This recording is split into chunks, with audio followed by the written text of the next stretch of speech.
Hello, welcome back to Sabretooth at Nethemba, where we care about your security. So I've been away for a few days, hence I've not been recording. Today we're doing something a little bit different. We're going to do what's known as a buffer overflow. If you are new to this sort of thing, then this is going to be really complicated, I'm sure.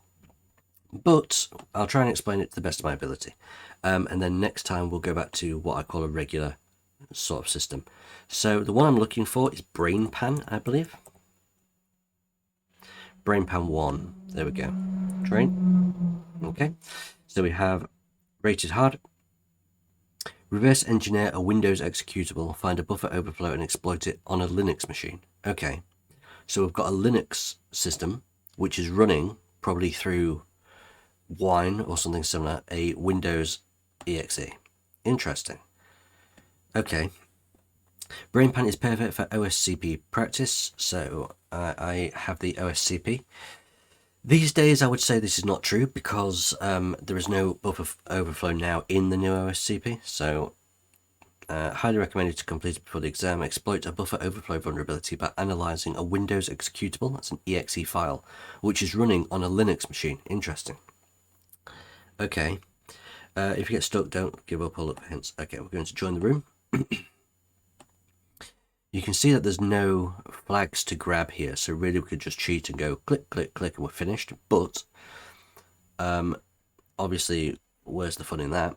So deploy the machine, fair enough. Gain initial access. This is using the buffer overflow.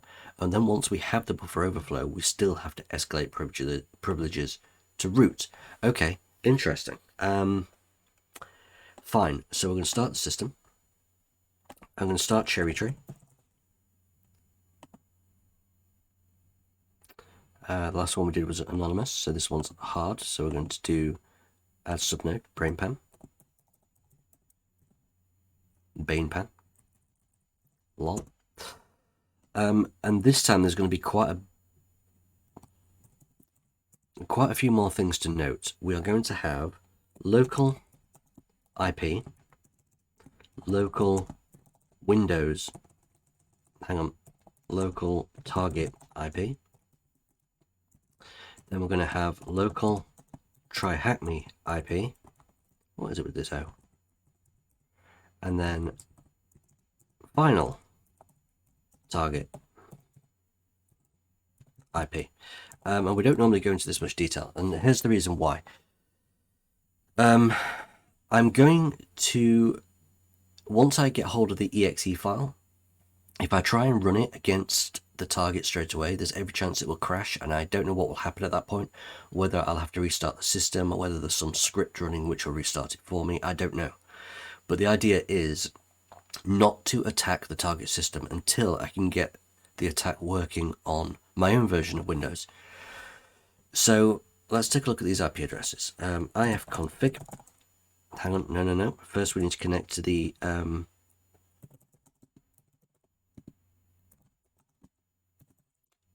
try hack me network. Initialization sequence complete. So what we're going to do, I know that I'm up here, my cam, but I think we should be okay for commands and everything. We're going to cd into boxes. Actually, let's make a new directory for BrainPan. And I'll tell you what, we will go into that directory, open a few windows, so we are sorted. ifconfig. We have our local IP on my network, my home network, which is going to go in here. And then we have the local try hack me IP, which is this one. That's my IP on the try hack me network. The local target IP, that's bugging me. The local target IP is here. Nope, the final target IP is here, get it right. So that's what we're attacking. This is 10, 14, 10, 10. These are on the try hack me network. My local IP is 192.168 something. So local target IP we've not yet got, but that's fine. That's fine. Let's take a look. We're going to nmap S, so it's a TCP scan, all ports, and that's the target IP. We're going to run an nmap scan here. Whilst that is happening, I'm going to open VirtualBox.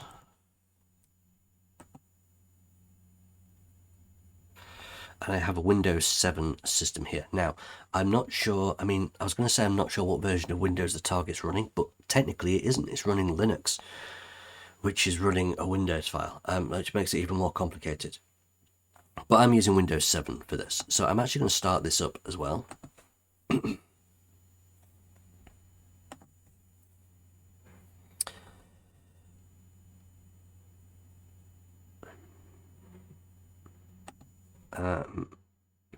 Okay.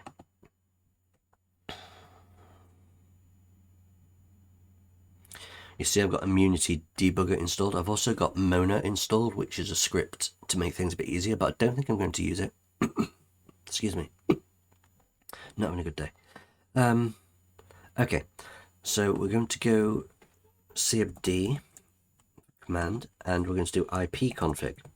And this is going to give us our local IP here. How do we do this? Mark. Okay, so this is our IP address for our Windows system right here. The local target IP. Oh, of course, I can't copy that. Okay, 192.168. What was it? 1167. Okay, so we have everything above this line. I'm going to be using to write the exploit and attack, and then once we have this, we're going to apply it to these IP addresses. Okay, fine. Nmap. Nope, don't want to do that. I hate middle mask, but oh, got this right. I've not seen this before on an nmap scan, have we? So now we have. So what we're going to do is copy this. We're going to clear the screen, and we can see what we've got here. Right. So we have two open ports. We have 9999, which is apparently the Abyss, and 10,000, which is a HTTP server running on Python. Now, we've done this ourselves, haven't we? We've run a HTTP server in order to transfer linps and things like this. Just making sure that still looks okay. Right. On port 999, we have this response, which looks a bit crazy. So I'm actually really intrigued about this. So let's go to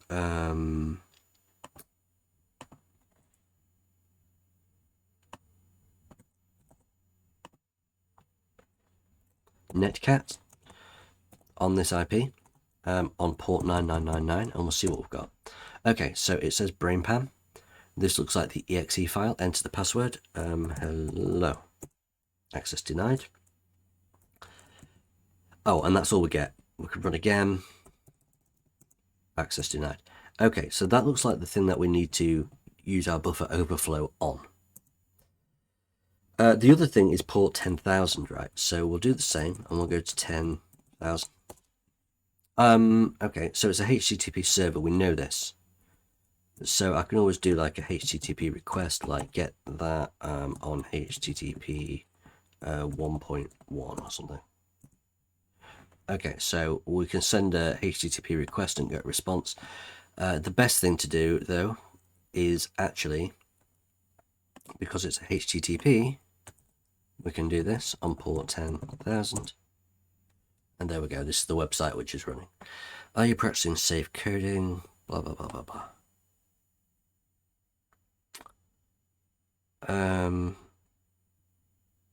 Okay. Okay, there doesn't seem to be anything here which we can click on or do. So we'll look for robots.txt, because that's always a good place to start. And that doesn't exist either. Okay.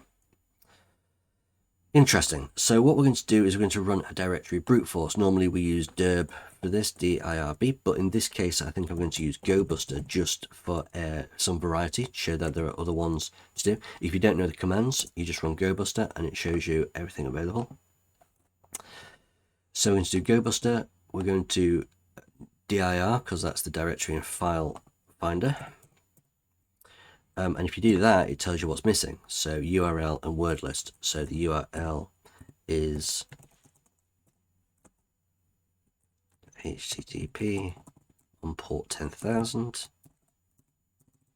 And if I do it again, you'll see that we're still missing a word list.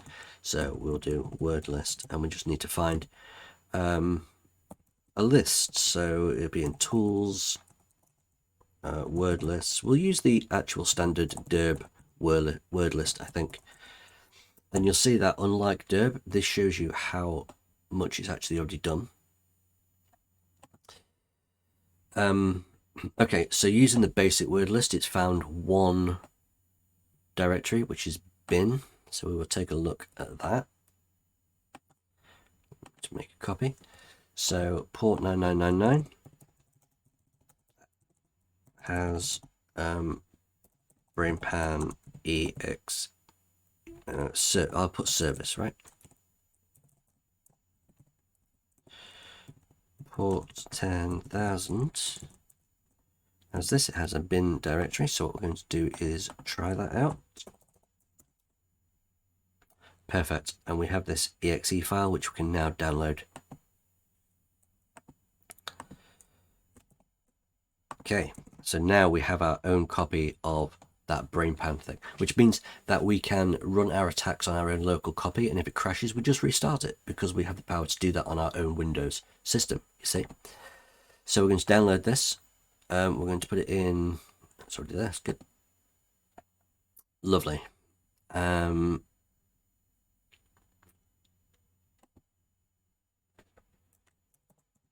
we have this exe file here. What we also need to do is I'm going to copy two files which I keep for buffer overflows. I keep them something which I've been using for many years. So buffer overflow, everything in here, we're going to copy here. And what you'll see now is that we have the BrainPan exe file, we have the fuzzer and the exploit, and I'll show you what these are and how we're going to use them to build our attack. Let me just check my cam, make sure we're still okay. We are, that's good. Right, the first thing we need to do is copy the BrainPan executable to the Windows system. So, boxes, BrainPan. I've set this up so that I can do drag and drop from one operating system to another. And you see BrainPan just appear on here. If I run this, you'll see that it initializing WinSock, server socket created, bind done on port 9999, waiting for connections, right? So it's waiting for connections. What I'm going to do is pull this to the side. Actually, I'll clear that. I know that my cam's in the way, but it should be fine, actually. It's waiting for connections. So, because I know the IP address of the Windows system, that's confusing. I'm going to put local Windows IP instead, just so I'm not confused. There we go, local Windows IP. Because we know the IP address, what we can do is netcat to here on port 9999, and it should say as soon as I hit enter that a connection has been made, which it does, receive connection. I can put in the password, and what it says here is we've sent moo, which is 1, 2, 3, 4, 5 characters long, and it says that it's received moo, but it shows that it's received 6 characters, which is stored in the buffer. Now, the reason it's 6 is because we have the 1, 2, 3, 4, 5, and when I hit enter, the new line character is also counted. You can see that the end of the bracket is on the next line, so it's always going to be 6. If I do this again and just put the letter A, that will be 2 because it has A and then it has 2 bytes to buffer. Okay.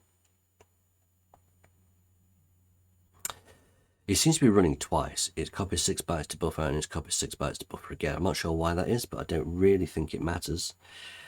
Okay, so the question now is why? What can we do? what can we do? What do we mean about when we say we're going to crash the system? Well, if we do something like this, and I'm actually going to copy this, and we run that, it says that it's copied 153 bytes to the buffer, right? But what happens if we try and overflow this buffer? Hence, this isn't a buffer overflow, so we'll do this, right? And we hit enter. BrainPan has stopped working. We have overflowed the buffer. These group of A's that we've just sent has managed to break out of the defined space that it should be stored in, and it's overwritten some other code in the BrainPan program, and that's caused a crash. Brilliant. That's exactly what we want. But the question now is, what can we do about this? Let's find out. Let's find out what we can do about this. We're going to clear this. We're going to run immunity, which is a debugger. We're going to attach the debugger to BrainPan. It's found it. That's good.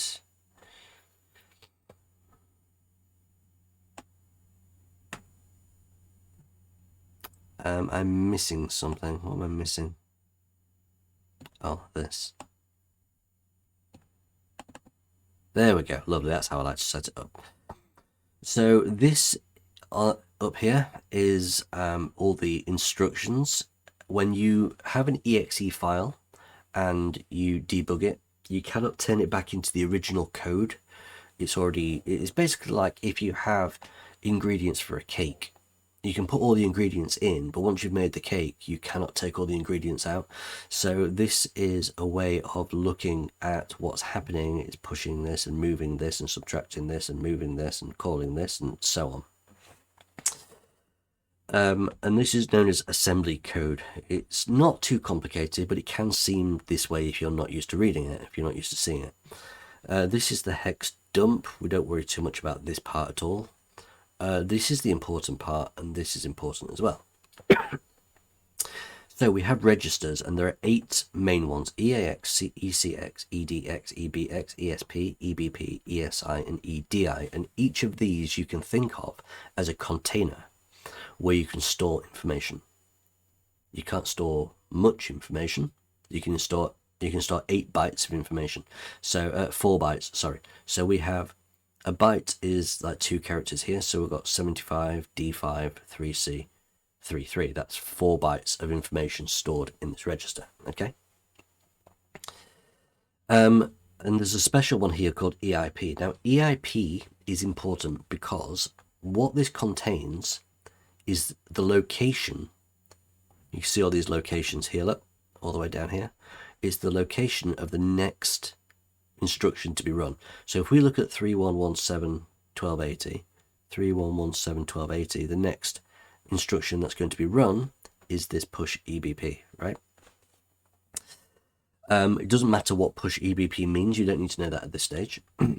But all we need to know is that whatever is contained in here is what's going to be run next. So it could say 3117.12B9, and if it did, the next instruction to be run would be this one. Whatever that does, okay? That's the important point. The reason it's important is if we can control what goes in this EIP value, we can set it to jump to anywhere in the program, and therefore we can make it run whatever we want to. We just add some code to the program somehow and then jump to it, and this EIP value will allow us to jump there. Okay. Down here, you'll see the hex dump similar to this, which we will be using at some point soon. Okay. Right, we're going to start BrainPan.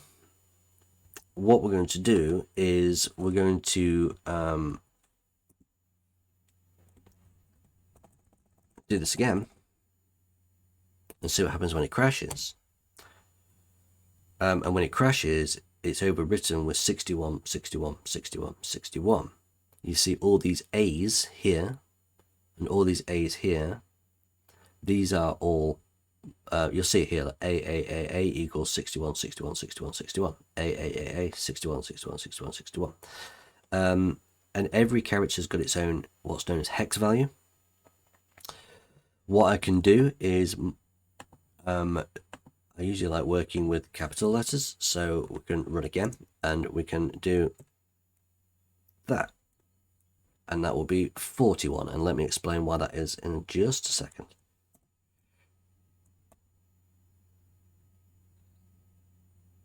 And this time when it crashes, EIP has been overwritten because the A's have overflowed out of its defined buffer, and it's overwritten EBP. Whatever was in there is now overwritten without A's. EIP, whatever was in there has been overwritten without A's. And so what's going to happen is this program tries to jump to this location, 41414141, but it doesn't exist in this program. You can see that these are all 3117, 3117. It doesn't reach 4141. So access violation when executing that, because it can't reach that location, right? Okay, let me explain why these are A's and so on. Hexadecimal. ASCII table.com. Is it .net or .something?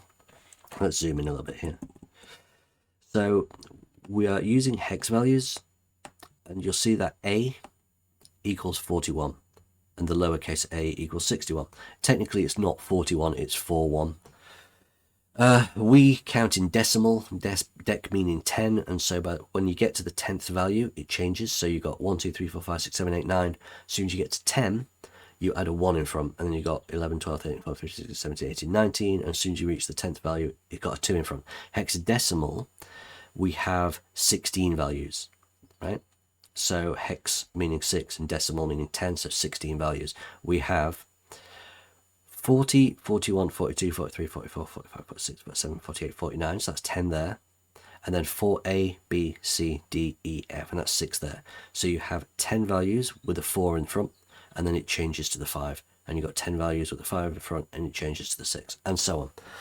So if it goes from 0 all the way to F, 0 to 9, and then A to F, the minimum we can do is 0 0, and the maximum we can do is FF per bytes, right? You can see this here. It starts at 0 0, goes all the way to, probably won't go to FF, but it could. Goes to 7F. It could go all the way up to FF, I suppose. Right. Now we've had a bit of a lesson on hexadecimal. We'll figure out why this is important. Don't know how to continue because the memory address at 41, 41, 41, 44 is not readable. Try to change the EIP. Yeah, okay. Lovely. So we're going to restart this. Okay, let's start looking at our fuzzer. Okay, let's have a brief Python lesson.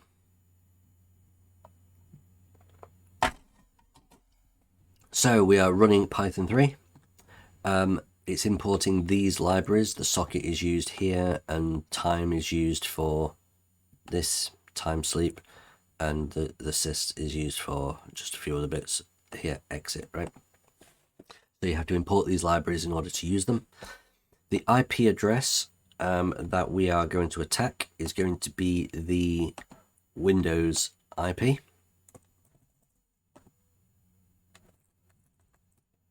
So we can fill that in. The port, as we know, the application is running on 9999. The timeout is set to 5. The prefix is not, there's nothing in it. We don't need anything there right now. And so we're making a string, which is the prefix, which is nothing, plus 100 A's. So basically the string is going to be 100 different A's. Not different A's, but 100 A characters. While true, so basically true is always true, so it's going to run forever. What's going to happen is going to try to run this block. So it's going to make a new socket, which is what we need to connect over the internet, over the network. It's going to set the timeout to 5 seconds. So if it doesn't receive a response within 5 seconds, the program fails. And then once the program fails, it goes into the exception block. It runs an exception, which is here. We'll talk about that in a second. So it connects on the IP and the ports. Okay, easy enough. It receives the first 1024 bytes of characters, which is that BrainPan header, the big one. It says enter the password or whatever. I'm not sure if there's 1024 or if there's less, but if we take more than we need, then we'll definitely know we've got them all.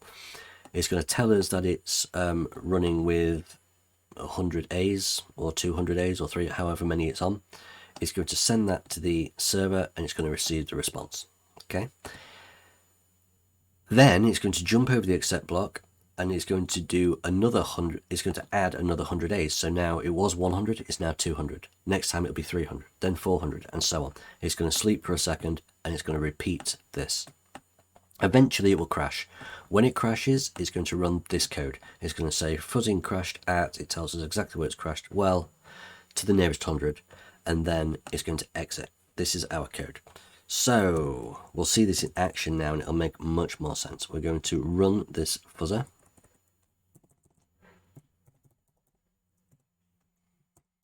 So it's starting with 100, 200, 300. Okay. Here we've got the access violation crash. After 5 seconds, this exits. Fuzzing crashed at 600 bytes. So it took 600 A's to cause this crash. Technically, that's not true. It worked at 500 and it crashed at 600. So it could be anywhere between those values. We'll round it down to 100, right? Which is quite good. So let's make a note that 00 shows that fuzzing crashed at 600 bytes. So now we're going to round this down further. What I'm going to do is modify this. We're going to copy this and we're going to call it fuzzer modified. That way our original one we've still got. And hang on a minute, clear that. Original one we've still got, and now we can start editing a different one. Just in case there's mistakes, we can always go back. Okay, what we're going to do now is instead of adding we're going to start at 500 A's because we know that it works before then. Instead of adding 100 each time, we're going to add just 1 each time. So now it's going to try 501, 502, 503, and so on until we find the exact place where it crashes. There are easier ways of doing this with patterns which you can create and so on, but we're not dealing with that. This way takes a bit longer, but it's easier. It's much, much easier. So we're going to restart this BrainPan. We are going to run our code. And this is what I mean about it taking longer, because if it crashes at 599, we're going to have to wait a fair amount of time for this to reach it. But let's see, we're already a tenth of the way there.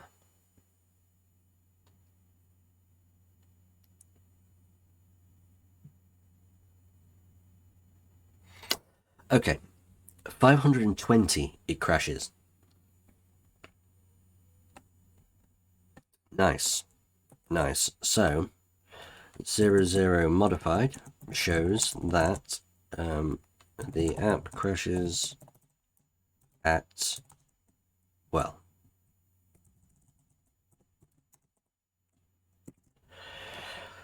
now as much as we say brilliant, we've got it, it's 520, that might not be true.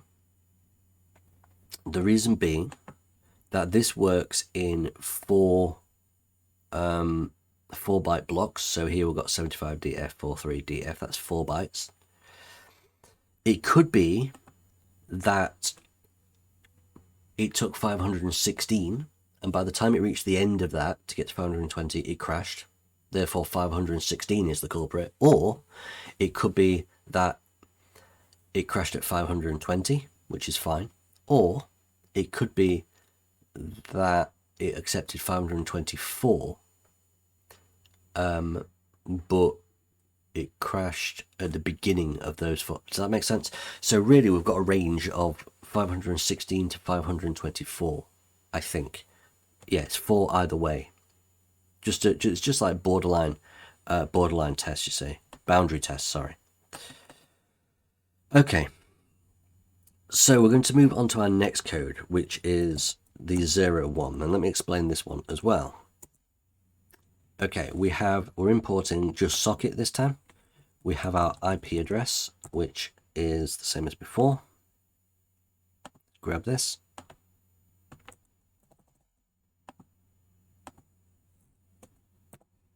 The port, as we know, is 9999.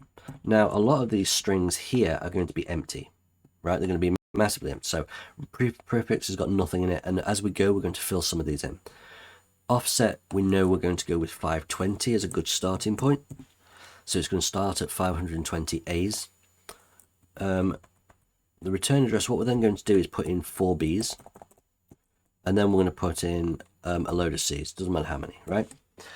So A's are 41, B's are 42, and C's are 43. What we want is for this B, 42, 42, 42, 42 to be in this EIP, because if so, it means that whatever we put in here, we can put in here the address that we want to jump to, and we know that it's going to appear in there. If EIP contains either A's or C's, then we are out slightly and we need to adjust this offset. So the buffer itself is made from the prefix and the overflow and the return, so all of this together, which really is just 520 A's, 4 B's, and however many C's. Do you know what? Let's put in a few D's just for a bit. There we go. So we're going to have A's, B's, C's, and D's. What we want is the B's to be in EIP. What's going to happen? It's going to make a new socket. It's going to connect on the IPM port. It's going to say that it's sending stuff, send it to the system, tell us that we're done. If it couldn't connect, it's just going to tell us that. This down here, don't worry about this. This is all commented out. It's not going to be run. We will cover it, but not now. So we are going to run this code. And as you can see, it crashed at 43, 43, 43, 43, which are C's, not B's. If we look here, you'll see that we've missed it slightly.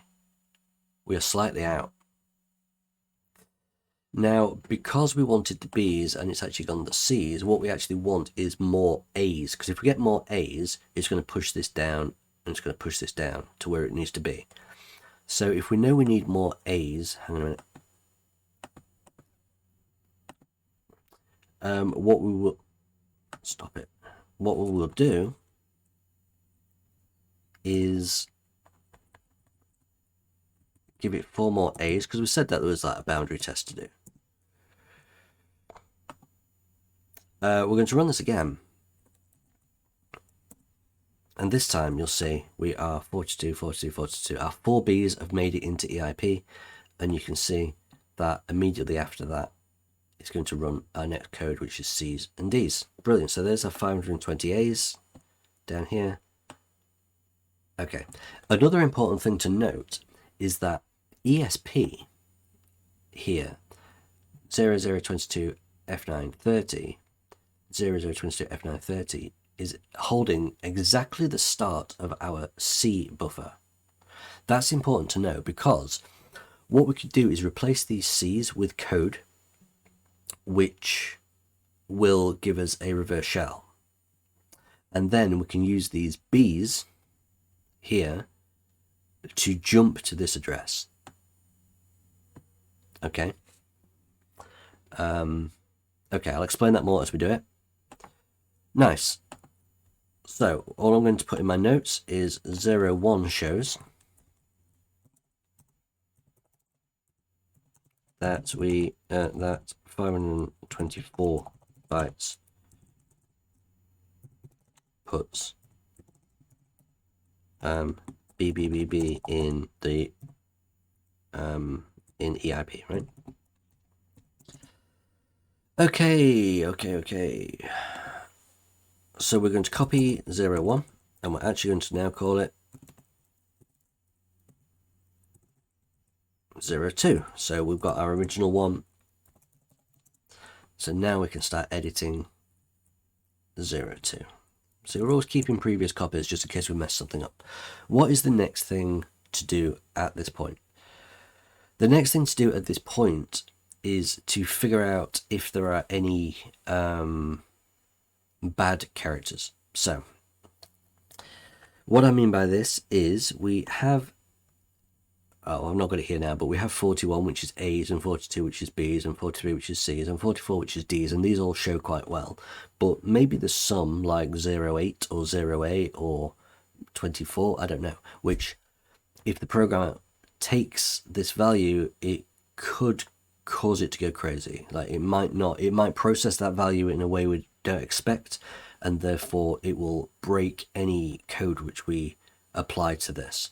So what we have to do is check all the characters from 00 all the way to FF, there's 256 of them, to see which ones work and which ones don't. Now we're going to assume that 00 is a bad character to start with. And the reason we do that is because 00, 9 times out of 10, is known as a null character, and it will just break immediately at that point. But we're actually going to test that, not immediately, but we are going to test that. So this is where this comes in handy, right? We have this, let's bring full screen here. We have this list of bad characters, and it's in hex format, so that means hex 01, 02, 03, 04, 05, 06, 07, 08, 09, 08, OB, OC, OD, OE, OF, and then 10, 11, 12, 13, 14, 15, 16, 17, 18, 19, 1A, 1B, 1C, 1D, all the way up to FF. The only thing it's not got is 00. So it's going to send all of these, and we're going to send them in place of the C's here. Comment that out and put this in. And then what I'm going to do is, hang on, what's that bracket doing there? We don't want that. Then what I'm going to do is just get rid of these comments. This is not overwriting payload every time. What's happening is this equals is, oh no, keep that one. This equals is setting the payload, and then plus equals adds to what already exists. So it's just going to put that on the end of this and put that on. So it's going to have one long string. Okay, what we're going to do now is put this back, run this, and then run this code. So it's sent everything. Our B's still overtake this, and you'll see now that if you look here, 01, 02, 03, 04, it's going backwards. That's important. We need to remember that. 5, 6, 7, 8, 9, A, B, C, 0D, 0E, 0F, and then it goes to 10, 12, 13, 14, 15, 16, 17, 18, 19, 1A, 1B, 1C, 1D, 1E, 1F, then 20. And we can check these all the way down. What I'm going to do is just check the 10, 14, 18, 1C, 20, 24, 8C, 04, 8C, 04, because if any character is broken, usually, or some of the time, this train is so annoying, some of the time it will, bear with.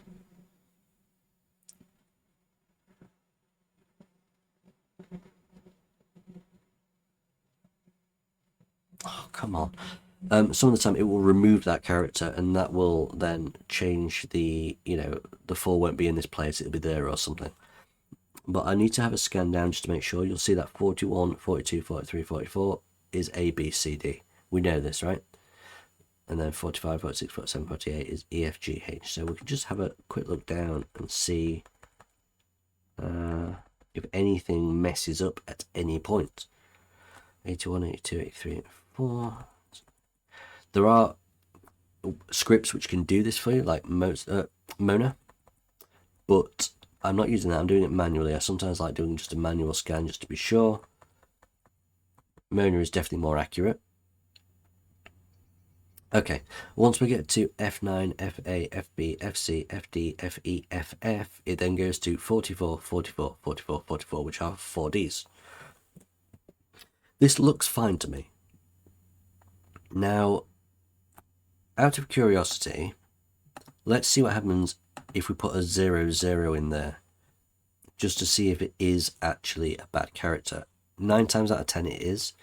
So what we're going to do is 01, 02, 03, 04, 05, 06. Let's just put one in here for fun. 00. Before, so between 6 and 7, I put in a 0. We're going to run this again. Have I started this? I have started this. And what you'll see this time is after the crash of 4Bs, we have 1, 2, 3, 4, 5, 6, 0, 0, 0, E8, 03, everything's gone at this point. So the inclusion of that 0, 0 has absolutely messed up the rest of this. So 0, 0 is what we call a bad character. We cannot use it at all. Good. So we figured out that the only bad character is 0, 0. So we'll put this in. 0, 2 shows that is the only bad character. Okay, there's not many more steps. There aren't many more steps at all.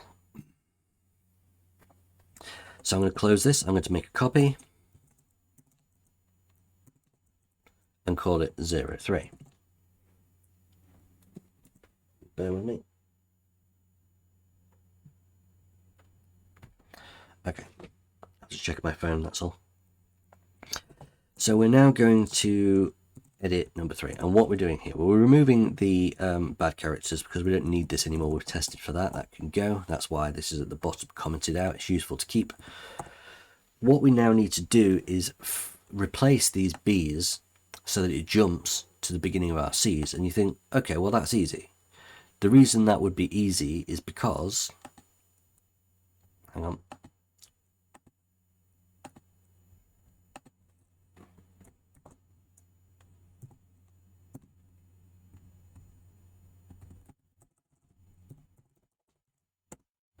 The reason that would be easy is because we know that the C's start at 0022 F9 30. All we need to do is replace these with that value and it'll jump there. Yes, it will, but we can't do this for 2 reasons.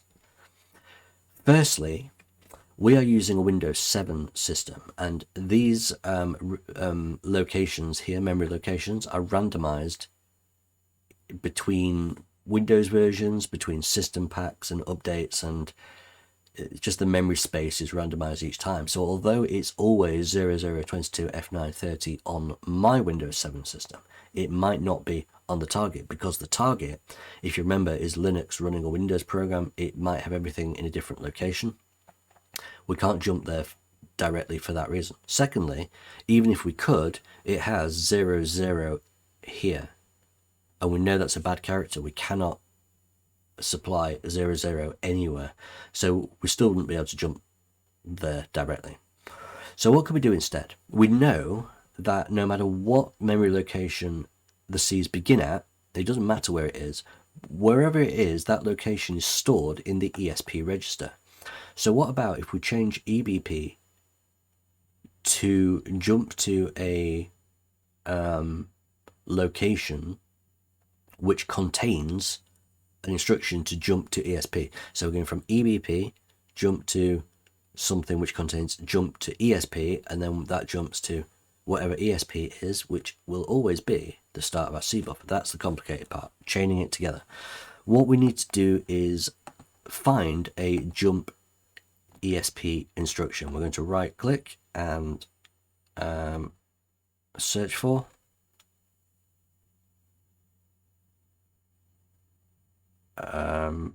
command, and jump ESP should already be in there because I've used this a lot before when doing buffer overflow practice, and that's the only thing I ever really search for. We're going to find it. There's one right here. Can't really see that. Let me just remove the breakpoint. Where is the breakpoint? There we go. So jump ESP exists here, and that is at location 311712 F3. I'm going to copy this.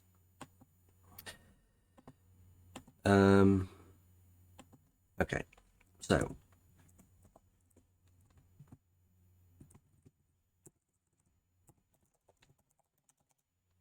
the reason why this value is always going to be static is because this value comes out of the exe file itself, and no matter where this runs, it's always going to have the same values because the exe file doesn't change.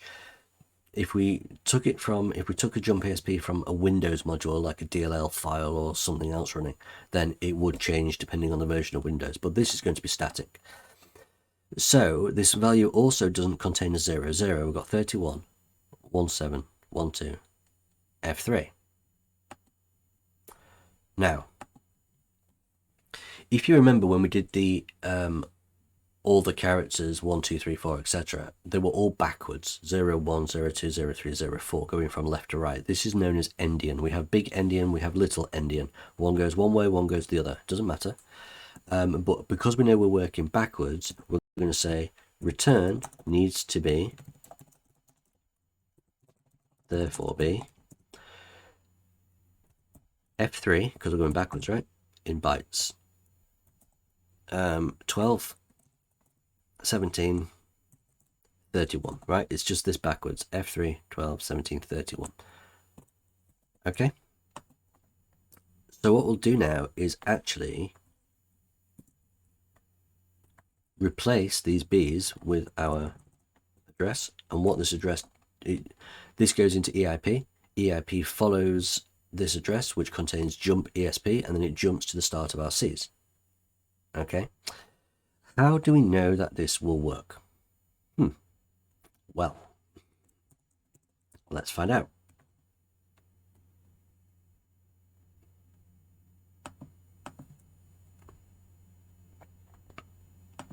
O3. Okay, so just saying that this is O3. Yeah. So I'll put this up here. Nice. How do we know that this will work? What we're going to now do at this point is restart this and run it. This location, what is the location? I've forgotten it already. 31, 17, F3. We could just go there, but what I'm going to do is just do the same as before, and search for this command. It'll take us to the same place, right? There we go. I'm going to put a breakpoint, and it means that when this command is hit, the program will pause and wait for further instructions. Okay? So let's run this, and it will say breakpoint has been hit, because what's happened is this is now what we've put in EIP, 31, 17, 12, F3, as you can see. So that works. It then goes to jump ESP. We know that ESP contains our C's here, right? So we're going to step and do the jump ESP, and you'll see that it's jumped to our C's here. Perfect, this works. Okay. Nice, that's good. One thing which I've not yet checked, and I really should have done, I really should have done before this, because it might not even work now, is how much space do we have in order to put in some code? Because let's make a copy. If there isn't enough space in that buffer of C's to put some code, say 400 bytes or so, then we need to change the way we go about this. I should have checked that earlier, and it just completely slipped my mind. So we'll do that now.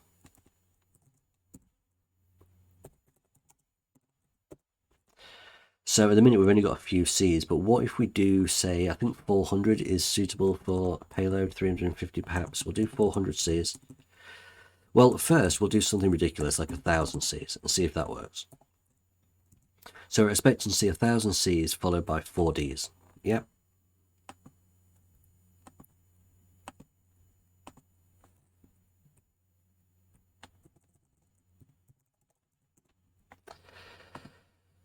So here's our C's. So it's doing all these, all these, all these, all these. Okay, but what you'll see is that there are no D's at the end. It's got cut off part way. I had a feeling that might happen.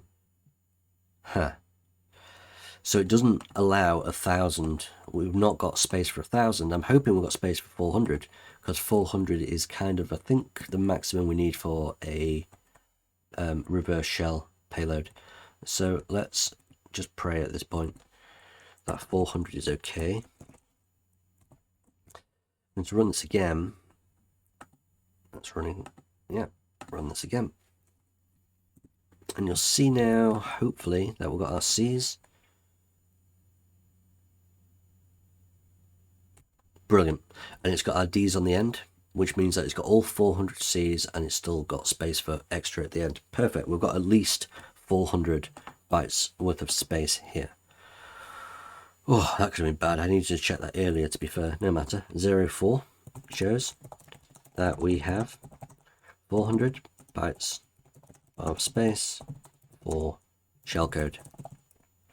And 05 is going to be our last step on this. We're actually now building the final exploit. Okay. So I keep touching my nose. I'm just really... I'm not sure if it's hay fever or something. I don't know. What we're going to do is run MSF Venom, which is part of the Microsoft framework. And you can see all these options are like insane. So it's part of the Metasploit, same Microsoft, Metasploit framework. Now, because I can never remember, well, I can, but I don't like to, I've got a reverse payload cheat sheet here. We're doing Windows. So we have staged and stageless. The difference is if you use a staged payload, then Netcat listener can't accept, it can't deal with what comes back. It's encoded and it doesn't have a way to decode it. So we need to run the Microsoft framework. Oh, I keep saying Microsoft. What am I doing? I'm just thinking MS and I think Microsoft. Metasploit framework console. I'm an idiot. In order to capture this shell, what we're doing, however, is we're doing the stageless because we can do it with general Netcat. We're going to take all this. We're not going to use all this. We're going to take all this, right? We can create shellcode. So we're going to take this command. MSF Venom is doing a Windows shell reverse. The IP which we want it to connect back to is our own local IP.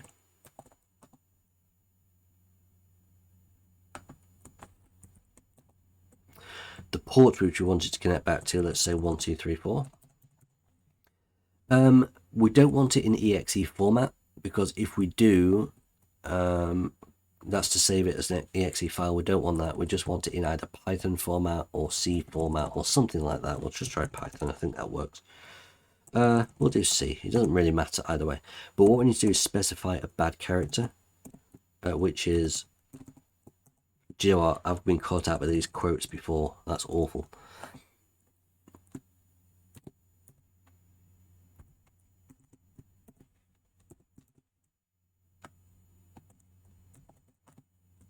There we go. Correct type of quote. So it's going to encode, it's going to create a shellcode. And we're going to have no 00s in there, apparently. So let's do this. Let's put that in, give it a year.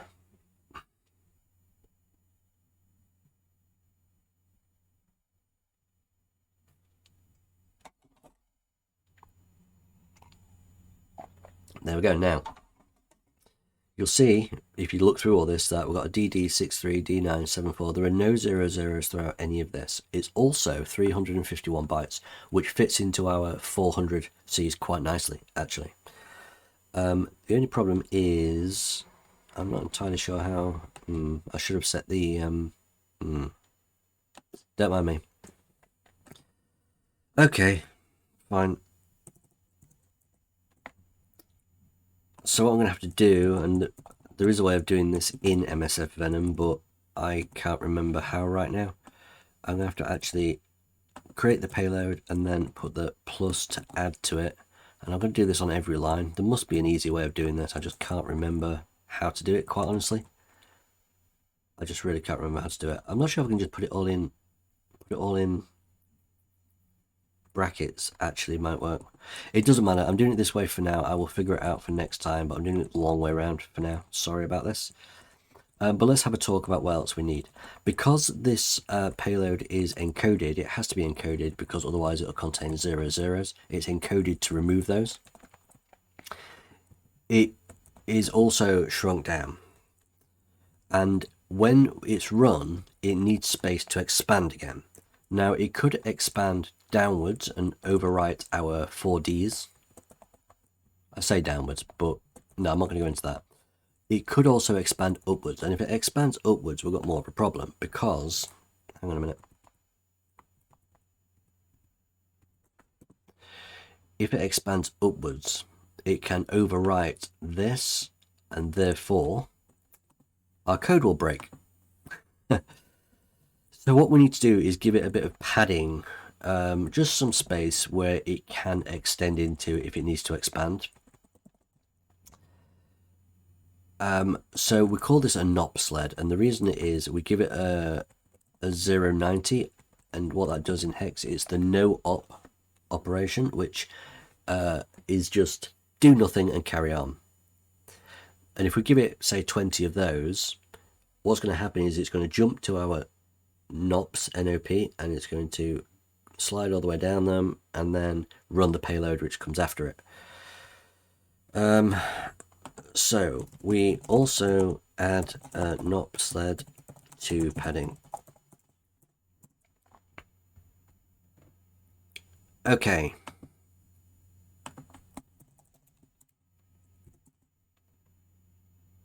Actually, I'm not going to call it final, I'm going to call it 05, right? Okay, here goes. We are going to add this to our code. Do we have a 05 copy 04 into 05? And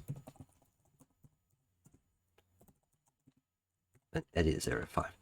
So our payload is now going to consist of the reverse shellcode. Probably don't need these D's at the end, but we'll keep them there, it doesn't matter. And the padding is going to go between this and between this, so that if this expands upwards, it's going to overwrite the padding. It's not going to overwrite this. So we're just going to do a no-op, which is going to be ignored, and we'll do 20 of them, right? Times 20. So now our final payload is going to be, our buffer is going to be the prefix, which is empty, plus 524 A's, plus the address that it's going to jump to, plus 20 padding bytes, plus our payload, and then a 4D is just for the hell of it. Okay, this time I'm going to run it without using immunity. I'm literally just going to run it on the program itself, because this is what's going to happen on the target, right? Immunity is not going to be running. Let me just check how much time I've got left on this system. 1 hour 4, brilliant. Okay, what we need to do is start a listener on port 12, LVP on port 1234. We then run our code against BrainPan.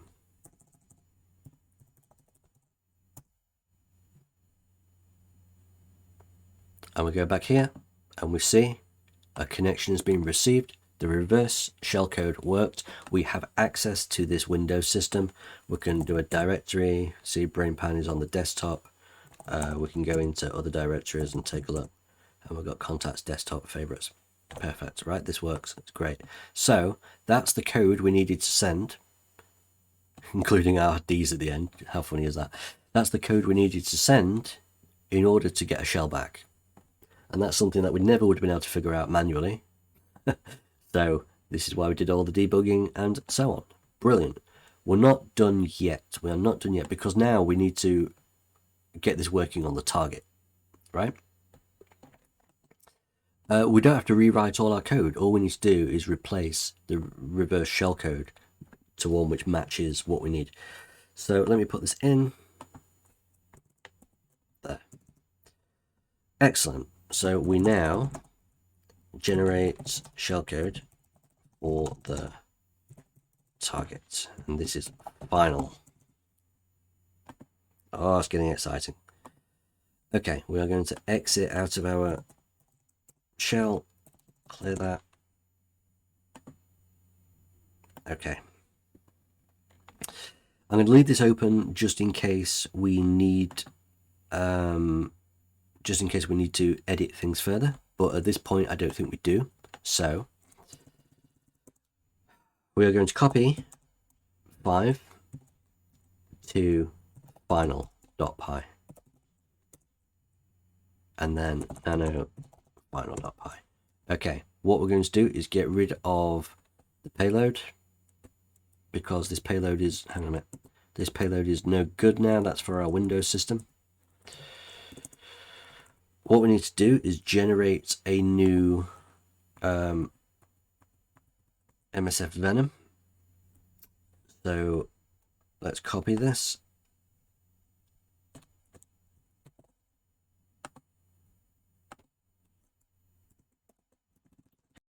The IP address we want it to come back to, you see THM hasn't got access to my local Windows IP here. It has got access to this one, So we want it to come back to our Try Hackney local IP. We will put that in, what am I doing? Oh, it's here. Here.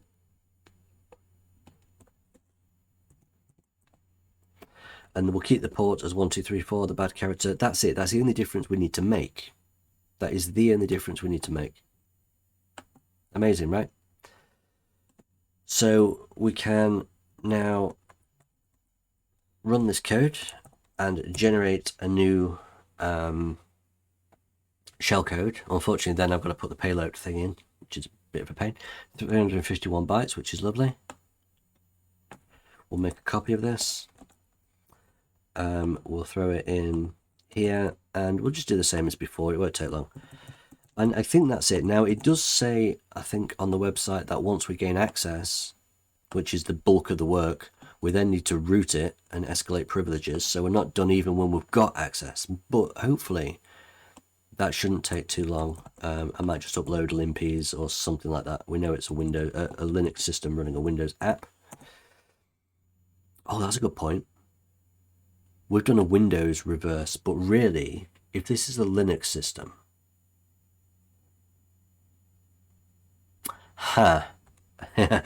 okay. Okay. We need a Linux reverse shell, don't we? So let's take a look. Stage list for Linux.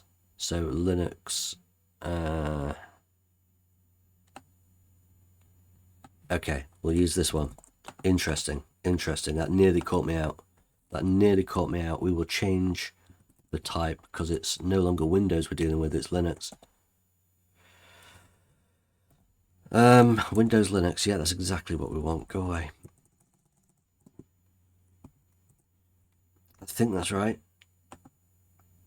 Okay, let's actually run this again and get the new shellcode. Very nearly caught me out. We could have probably got back with the Windows one because it's a Windows app. Oh, look at this, 95 bytes. That's tiny. That is tiny. See, Linux is always more efficient than Windows. We probably could have got back with the Windows shellcode, but we wouldn't have been able to get into the Linux system with it. Not a chance. Okay, I'm a little bit terrified that this might not work with it being so small. But let's try it. I'm glad I figured this out before I did all my payload pasting. Tiny, tiny shellcode. So we'll just copy these in and we should be okay, I think. Hoping so.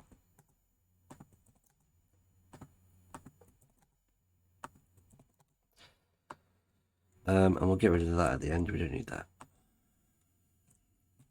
Save this. I can't remember when the last time I saved it. So we're going to edit nano final. We've already got final open. Hang on. Where is it? There it is. So we're going to put this in here. Oh, I'll put payload instead of padding. I'm an idiot. Okay, we're going to... no, payload is correct.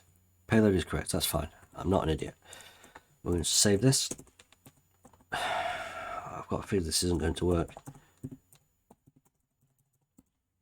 Get a listener on 1, 2, 3, 4. Run against the target. This code. We don't have a shell back. I didn't think we would, but I don't know why. Okay, what have I done? Linux shell reverse 10.14 102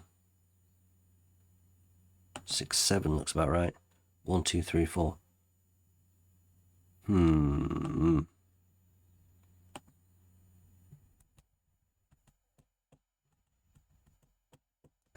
Okay, so I'm just going to pause this, let me have a think about this, and I'll be back. Okay, I decided to clear my terminals. I decided to go for a walk. I didn't look at anything, I just cleared the terminals, went for a walk, got a drink, come back. And if you do this, generally, it helps, honestly. So what I'm going to do is look again now, fresh eyes.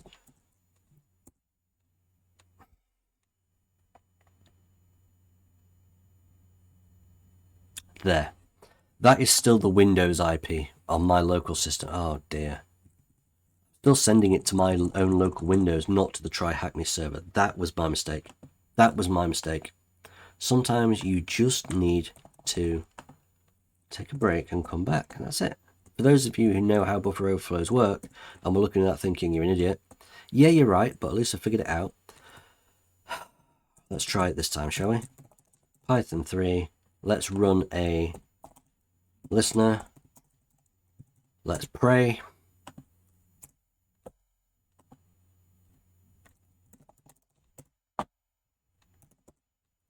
There we go. Oh, as it happens, there is a script here which checks if the server's running, and if it isn't, it restarts it. That's good. I think that's what it does. Run BrainPan exe if it stops. Yeah, absolutely. Brilliant. Okay, well, that's good. Okay, we've gained access. There are no flags to grab here, but we do need to elevate to root. We are not root. So run on target. Boom. Okay. Now you'll notice that there is no prompt here. Normally there's like a $sign or something, but not here. This is not a TTY.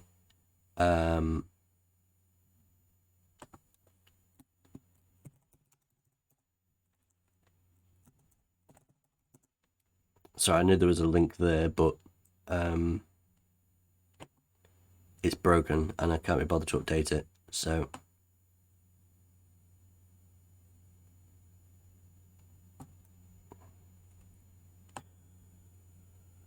that's so complicated. Just make things easy. Just make things easy, honestly.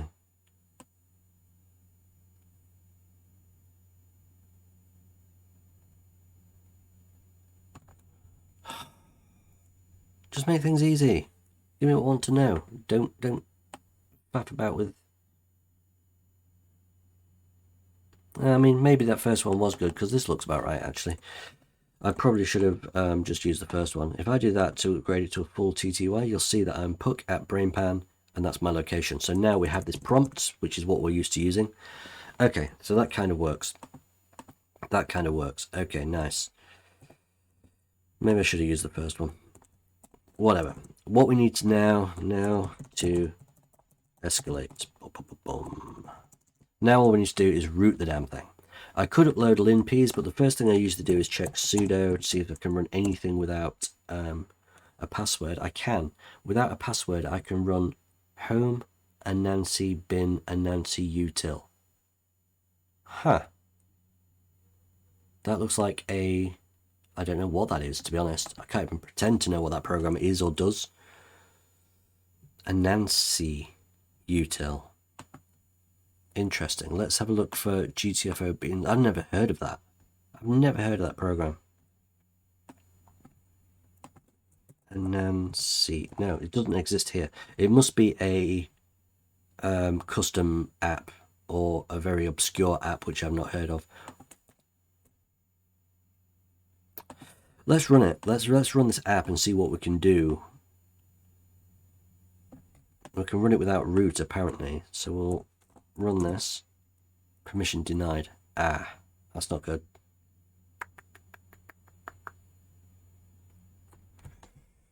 Oh, sudo. We need sudo. We can run it as sudo. That's the whole point. Okay. So we need to give it an action where the action is one of network, proc list, or manual command. Oof. Okay. Let's go network. Permission denied. Oh, sudo. Keep forgetting this.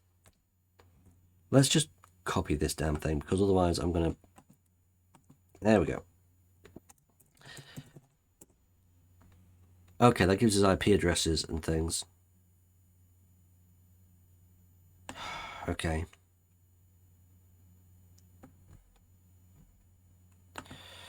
I don't understand how this is going to be useful, but it's here for a reason. So let's try it again, but this time with, what was the next command? Proc list.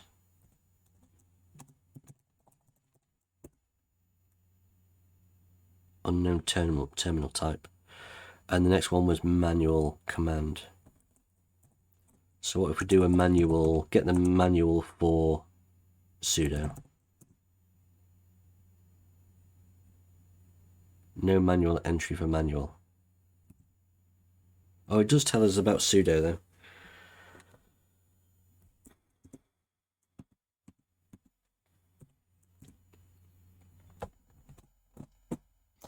Okay, so let's take these three commands, because it's obviously running network, proclist, and manual, and we'll look for these. So network, nope, proclist, nope, or man, yeah, man for manual, it's the same thing. So if we can do man with sudo, if the binary is allowed to run a super user, it does not drop the elevated privilege. All we need to do is sudo man followed by a new shell. Really? Okay. So this app allows us to run manual in brackets man gtfo bins shows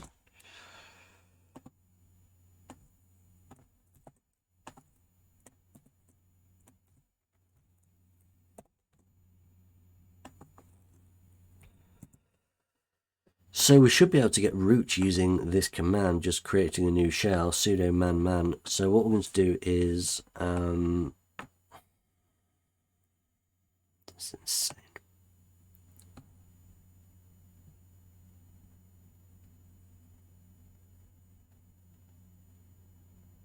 Okay, we're going to run this command, but with manual,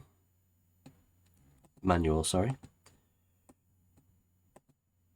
Paste manual man, because that's what it said, run man.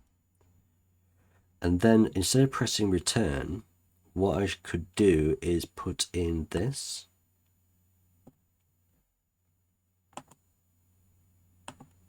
What am I doing? I need to copy.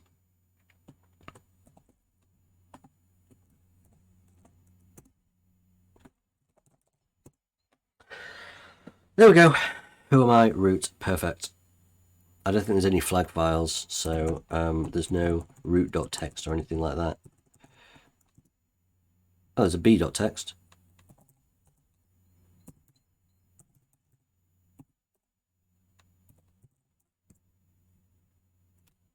Perfect. Done. Okay, that was an interesting one, actually. We did a full buffer overflow. This was known as a basic buffer overflow. It might not seem so basic, but compared to other ones, it really is. The routing wasn't so bad once I figured out what was going on. At least that's just a small thing to do at the end rather than the bulk of the work. And that's it. We've actually completed this system. So let's go over here. How long do we have left? We have 37 minutes. So it's taken an hour and 23. Complete, and we are actually done. Thank you for joining. Next time I'll go back to a more traditional system. Rick was telling me that although it's classed as an easy box on Try Hack Me, there's one called Overpass, which is actually probably a little bit trickier than some of the previous ones that I've done. So I'll be intrigued to see what that's like. I might do that, and then I'll go back to some hard boxes the video after. Thank you for joining Sabretooth at Nethemba, and please go to nethemba.com for all your pen testing needs. Thank you so much. Goodbye.